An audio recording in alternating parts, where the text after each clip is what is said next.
Good evening, you're watching Estuary TV News. Coming up, bionic competition. We look at technology in sports. They love trucking. Humberside police go chasing lorries. And I'll be talking to Alfie Robbins, author of detective thrillers.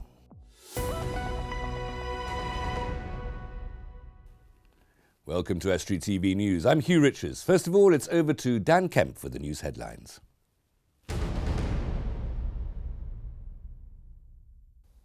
Hello there. More than 100 people have been caught for driving offences in a unique policing operation to catch lorry drivers breaking the law. Humberside Police used the lorry to police the roads for 6 days last week, giving them a unique view of what people are up to when they're driving lorries. Operation Parochial gave them a rare view on what officers can't usually see because lorry cabs are so high above normal vehicles. 114 drivers were caught, 14 were on the phone and 18 were texting, and there were 15 offences of not being in proper control, the majority of which police say were driving. We're looking at as a deterrent for drivers, for poor driving, for drivers that are prone to perhaps committing offences on the motorway, and the dual carriageway system, and perhaps the deterrent will stop them from doing that and making the roads safer. And the secondly is to catch people committing offences. And you can see more about that in tonight's show. Drivers are being warned to be aware of new rules on driving while on drugs, which come into force today. As it currently stands, people can only be prosecuted if police prove they are unfit to drive because of legal or illegal drugs. But new laws will introduce an illegal limit, as with drink driving laws. It'll mean police only have to prove that drugs were in your system with a simple test, not that they impaired your driving ability. In an attempt to investigate sham marriages and civil partnerships, couples looking to get married now face a change in legislation. From today, those hoping to tie the knot will now be required to give 28 days notice, an increase from the previous 15 days. Humberside Police are appealing for witnesses to a road rage incident. 2 vehicle drivers were involved in a verbal altercation in Heddon on Valentine's Day. The male driver of a silver Vauxhall stopped his car before approaching the female driver of a silver BMW on foot. He then approached the car before allegedly shouting, spitting and damaging the witness's car. Anyone who witnessed the incident down St Augustine's Gate in the town is asked to contact the police. People in Cottingham will now need to be able to shop in their village for less. Love Local is a community initiative to offer local residents exclusive details in independent high street shops with the aim of keeping shoppers in the village and therefore boosting the local economy. We know that local independent businesses struggle, and when money's tight, they don't spend as much money on training, development and marketing, and that's something that Love Local can do. It's completely free for the local businesses to join in. It's a social enterprise, and it's about generating that publicity and about all local businesses working together, and then if we all work together, then we can compete on a local scale. That's all from me. Bye for now.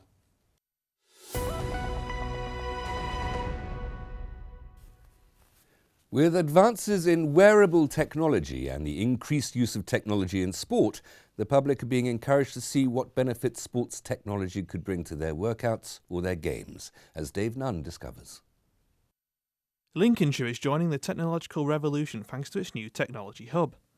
Now it's helping pave the way in sports tech thanks to events like the Sports Tech Day. Today we've got a sports technology and active health event here at Louth Meridian Centre. Essentially, Louth Meridian Centre is one of our sports technology hubs, so we're demonstrating everyday low-cost technology which can supplement or improve athletes' performances. Sports and health technology is something of an emerging market, with companies like Apple pioneering health apps and their iWatch being designed partly with fitness in mind. It's definitely a growing trend. This is definitely a growing trend. Sports technology might seem like an unlikely combination, but the closer you look, the more you find, and actually we're at the tip of an iceberg in terms of consumer technologies, which are more affordable than ever and sort of arriving on the Christmas list of your kids and children. Even though some of this technology is still being tested, places like the Meridian Centre in Louth will be the prime location for these technologies to be used. Well, the idea is we expose people to the technology, to the possibilities, with a view of not only trying to encourage them to implement those wherever they are at home or in gyms and boost their business, but also to demonstrate that people can become better athletes by monitoring their performance. I think we're probably going to get to the stage where there's some technology of some sort in every single type of sport. So I would probably say it will just become embedded and a natural part of sport itself.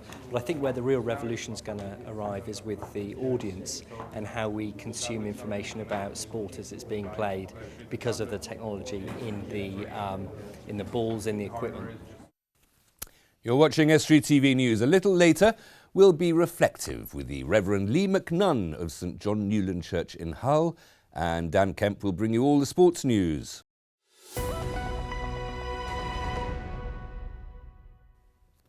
Yorkshire novelist Alfie Robbins has written 4 novels, detective novels. The latest, Funeral Rites, takes his detective hero, Harry H. Blackburn, onto the mean streets of Hull, and I think Newcastle as well.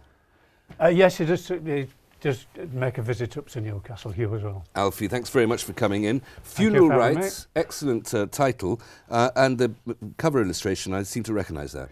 Yeah, but the Humber Bridge, but if you notice the lifeboat there isn't really... right. You never see that. You don't see, okay. I think it's been put there. Well, it's supposed to be fiction. It's allowed to be made up. You don't have to worry about being factually accurate.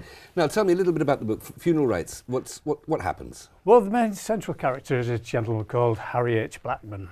He was introduced to him in the previous novel, Just Whistle. Harry's on sick leave. He's coming back from the pub one evening and he comes across a young lady in a shop doorway, broken, beaten, bleeding. It turns out she's a Eastern European girl being brought in via illegal trafficking.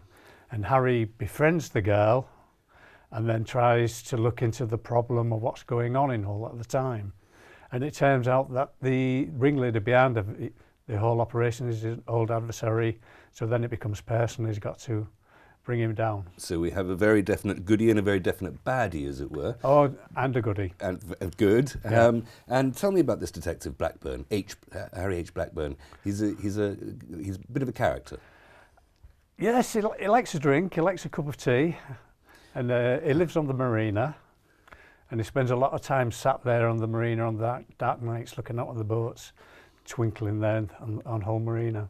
And dreaming of sailing off to find a happy life. Yeah, thinking he's in the Caribbean or on the Mediterranean with the lights. It's in the great tradition, the Funeral Rites and all these novels, they're in the great tradition of sort of noir detective feeling, aren't they? That there's a custom there that your detective has to have a sort of a troubled personal life, an inner turmoil of some sort. And there's so many cliches. We've got detectives who like the music, detectives who like the drink.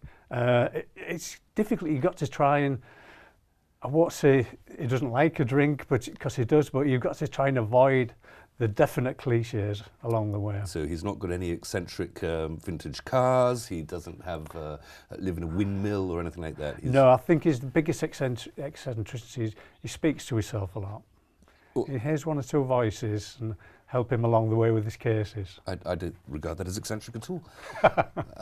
This is the 4th one, as you've said. Your other ones, and you mentioned one of them that this detective has been mentioned in before. The others are Just Whistle, Reprisal, and this fantastic title, Snakes and Losers. Snakes and Losers, yeah. Are these all in the same genre, as it were? Are they yeah, all crime fictional, police procedural, and they're all based in Hull and the surrounding areas. I touch the villages.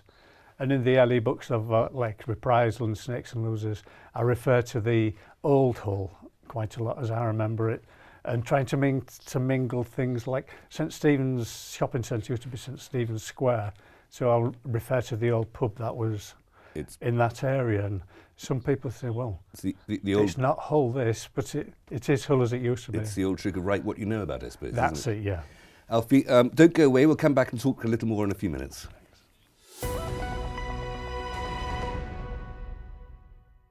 Most of us are more than aware when we're passing a 44-ton lorry on the motorway, but we rarely stop to see what's going on up above in the cab. That's why Humberside Police have run Operation Parochial, a week-long scheme by which they joined lorry drivers on their own level. Reporter James Dunn went on patrol.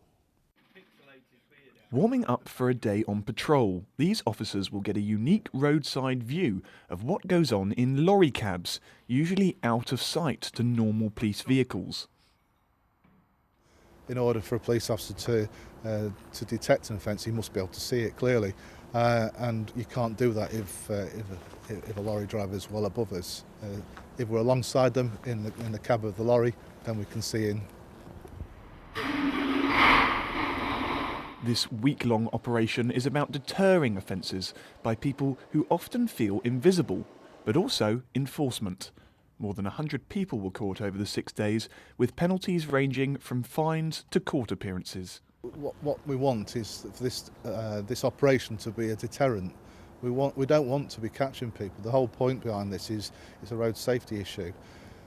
If you're driving a 44-ton lorry at 56 miles an hour, you need to have your wits about you. From not wearing seatbelts to texting and even reading while driving, here's just a few of the people who were surprised to be spotted.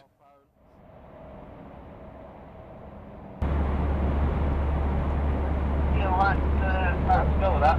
If not, I'll go and get down to get the guy off the phone. It's on the phone. And sometimes it takes a while for them to notice they're in full view. To the car behind, Darren I think it is, he's got this guy, he's still on his phone now in fact, phone in left hand to left ear, still on the phone, chatting away. He's looking at me now and he's put it down. No, he's looking down at that cover note. Okay, your next customer, we've got this Scott Heavy Haulage of Ireland. He's got a transit note on the steering wheel, looking down, reading it as he was going along. Whilst the vast majority of drivers drive safely and conscientiously, it's the potential for damage that proves it's important for them to know that however high they may be seated, they're still not above the law. I'm still with Alfie Robbins, Yorkshire novelist of detective stories. Alfie, the latest one, Funeral Rites, but you've written 4. What turned you into a writer? How did you become a writer? Difficult one, really. I've always been an avid reader, always read. And then I was suffering with an injury from work. And then one of my daughters says to me, "You're always reading these books, now's your time to have a go at writing one." So I thought, well, not much chance of that really, is there? So I had a few goes and then eventually stuck to it. But it's something that you always want to do, but you've got work commitments, you've got families to look after, and you just, one of those things you never get around to it. So that was my ideal opportunity to do it. You've got to be dedicated, haven't you? Yeah. And what do you, I mean, everything that we write is informed by what we read. So what is it you enjoy reading? What are the influences on these novels? Well, obviously it's crime fiction. I'm a big fan of Rankin, Ian Rankin. The Rebus novels. The Rebus novels, yeah. I like Mark Billingham, Peter James, and the early stuff I used to read, Chandler. Well, Raymond Chandler is the master, isn't he? Well, with my earlier books, with the Reprisal and Just Whistle, Snakes and Losers, the detective in there is actually called Marlowe. Ah, as in Philip Marlowe, the Chandler's hero. From his parents, who was fixated with the fictional character, and he got lumbered with the name of Raymond Marlowe. Oh, fantastic. Yeah. And well, I mean, Chandler's perhaps best noticed because of all the films. There's wonderful black and white, very noir-y films down these mean streets a man must go. Yeah. Who would be playing your detective with this, were your work to be intended to films? To be quite honest, I've never given it any thought. No?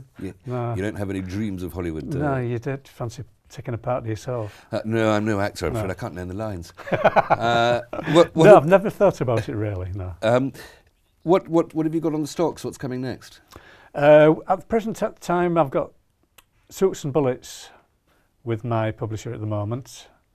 And then I've just finished this. And is that the same hero, the same detective? No, sorry, it's a completely different character. A new character is an undercover cop in Hull.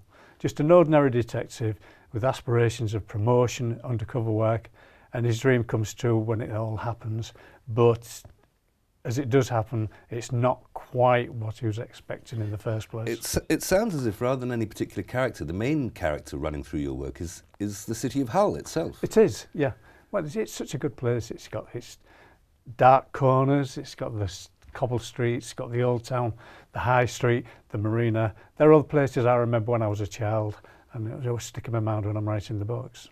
Must just get the publication details out. This and your other books are available as hard copy books? Yes, you can buy the paperbacks or the e-book or Kindle book, and available from Smiths or Waterstones for Well, they're on shelves actually in the Smiths and Waterstones in Hull at the moment. And it's published by Caffeine Nights. Caffeine Nights. Can't notice a price on the back of Oh, it. sorry, it's £8.99. £8.99. Yeah. And it's also available by Off Amazon as well. an internet website named after a large Yes. river, I was going to say. Yes. Alfie, thank you very much. Look forward to reading this. Thank you very much for that. Absolutely wonderful story. Thank you so Thanks much a for lot. coming in.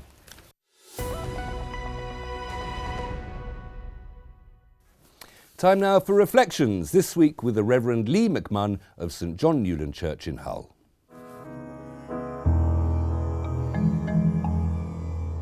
On the 30th of June 1859, a man called Charles Blondin became the first man ever to cross the Niagara Falls on a tightrope.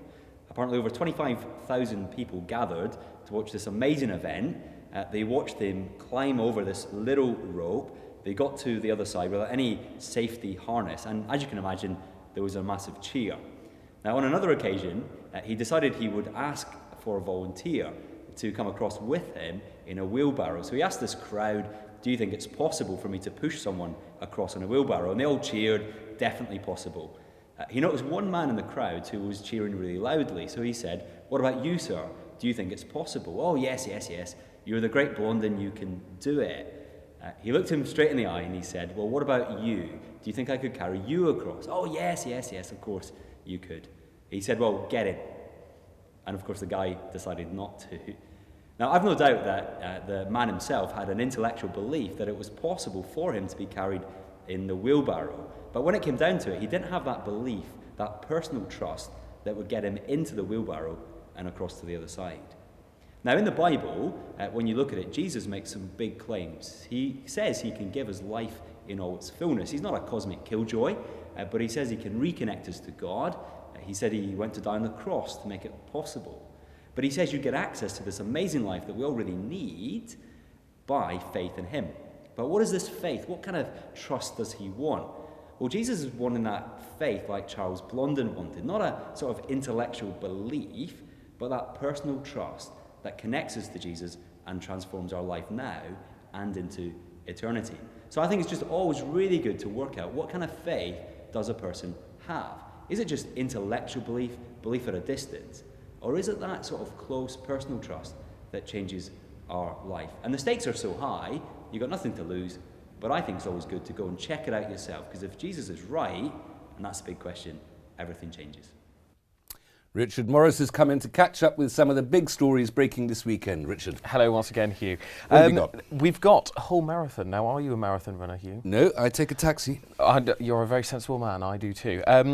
The Philip Haskins of the marathon organisers has very sort of proudly declared that UK Athletics have granted them a licence in order to have a marathon in Hull in September of this year. You need to have a licence to hold a marathon? Yes, indeed, because obviously they have to be able to close the roads and all these kinds of things. And obviously the fact that it's been granted by UK Athletics allows them to have other things such as insurance and that kind of... So obviously it's a much better event than last time when they tried it in 2012, as this article points out in the Hull Daily Mail. UK Athletics has the authority to close roads? Yes, because this was originally done by local governments, but it was handed over to different organisations when, I believe it was earlier on in the coalition, about 2011, they said that, you know, they were going to grant this to very local bodies to say, well, actually, if you want to hold a marathon, hold a marathon. There is an organisation that has the authority to stop real life from happening for the sake of games. For the sake of people running in a disorganised pack through a city centre, yes. Excellent. And it hopefully, they say, particularly in the Hull Daily Mail, they hope it won't be a repeat of the 2012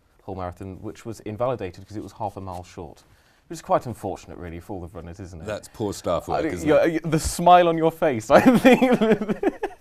You look rather pleased about that, but there we go. There is 1 week left for Orchard Park's High Court Tower block in Hull. It's a 20-storey building. It's been there for, forever, really. And they're going to demolish it and they're going to build 400 affordable homes.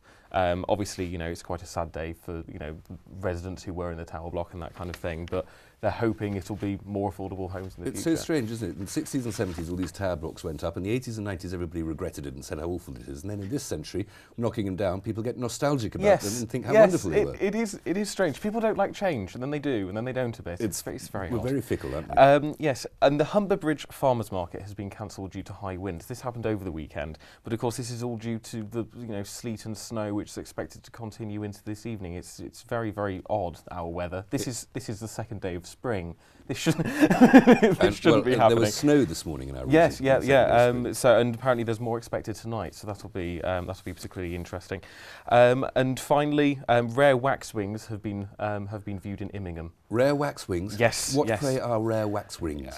They are a very rare bird. Apparently, they've been spotted just outside Immingham Oasis Academy, and people have been looking at them for 13 hours straight. Apparently, so it must be important. At their rare waxwings. Yes. I take it. And they're beautiful, pretty things, are they? Yes, apparently so. But butterflies, okay, Lepidoptera, always a happy subject. Yes. Richard, thank you very much for coming in with that.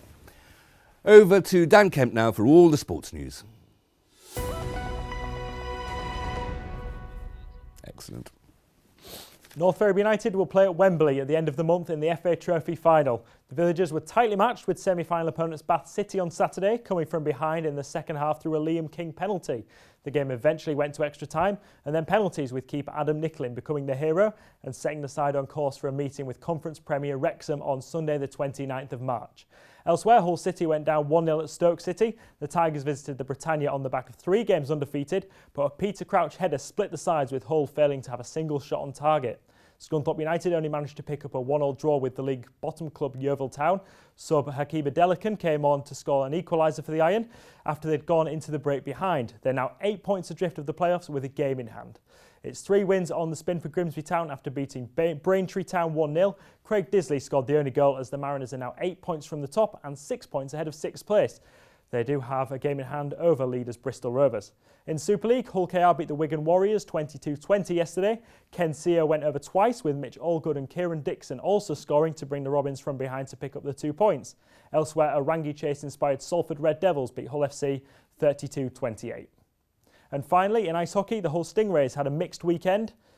Having lost 3-2 in Belfast, the Rays were then beaten 9-2 by the Sheffield Steelers on Saturday before saving face with a 4-3 penalty shootout victory over the Dundee Stars yesterday. And next up for the Rays is a visit to the Nottingham Panthers on Wednesday. And that's all for the sport. That's all we have time for this time, I'm afraid. If you have a story for us, please go to our Facebook or Twitter pages. Details are on the screen. Email news@estuary.tv or phone Grimsby 31553. Until tomorrow, good evening.